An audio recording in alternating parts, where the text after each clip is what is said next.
What screams this person is dumb to you? You know when someone is lying about something so blatantly obvious and they think they fooled everyone with their lie. My company brought on a consultant to assist us with graphic design.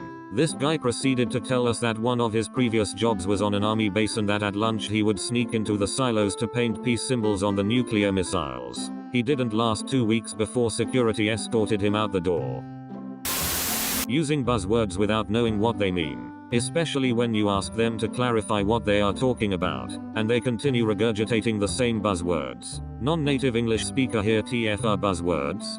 Popular words that are trendy to use in the moment and they are used frequently. Examples of these are synergy and organic.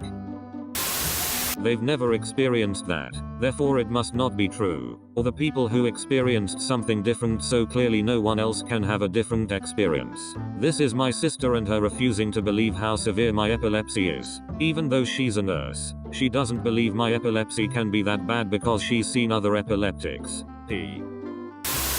Thinking people speaking a second language imperfectly means the person is stupid. I speak English as a first and Spanish fairly okay enough. I was dating a guy from Guatemala and he was learning English but I knew more Spanish than he did English so we mainly conversed in Spanish. He always made fun of me for grammatical error or I'll made a very specific face when I'm trying to think of the word I need. Would always copy me and laugh. Made me feel the worse. When I insisted we speak in English to give him a taste of his own medicine he got really upset when I kept copying his mispronounced words. I can't imagine why that relationship didn't work out. Unable to accept anything they don't personally experience. Example, they dislike a movie, so they think anybody who says they like it is lying. Oh, I told my friends that I am not a fan of a specific comedian and almost all hell broke loose. She absolutely could not understand because that comedian has cute puppets and does shows for kids as well as adults. I don't give a fudge about Sasha Grammel.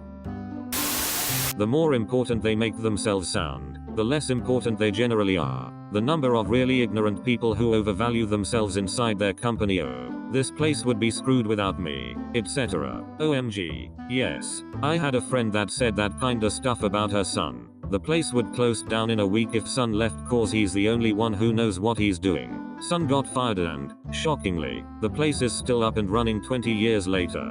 Conversely, my dad never bragged about how important he was at his job when I was a kid, but when he left for somewhere with better pay, the company literally had to hire 3 people to do his job.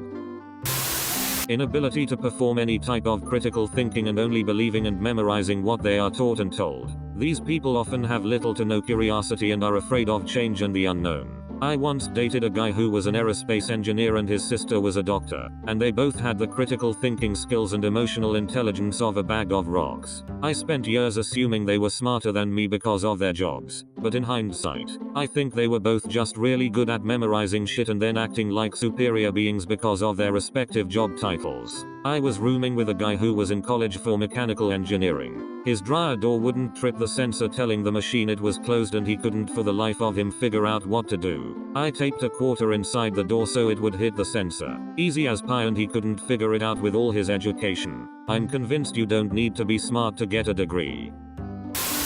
I'd have to say people who value winning an argument or debate over being correct. Basically the folks who, when presented with new information that conflicts with what they previously believed, reject it in favor of reaffirming whatever it was that they already believed. I've always viewed being proven wrong about something as an opportunity to learn more things. A person who doesn't want that shows me that they don't care about learning new things, just about showing off and parroting the things they already know. I have a theory that we are all born ignorant, and fairly early on during childhood, we divide ourselves into 2 groups. Those who want to learn to change their own ignorance. They ask questions about the things that they don't know, because they see opportunities to learn and reduce their ignorance. Those who try with any means and at any cost to hide their ignorance, because they are embarrassed by it. They never admit to not knowing anything, and never ask questions, as this would reveal their ignorance. Group 1 learn a lot throughout their entire life, and end up being quite smart. Group 2 remains ignorant their entire lives. Subscribe for more. Thanks for watching.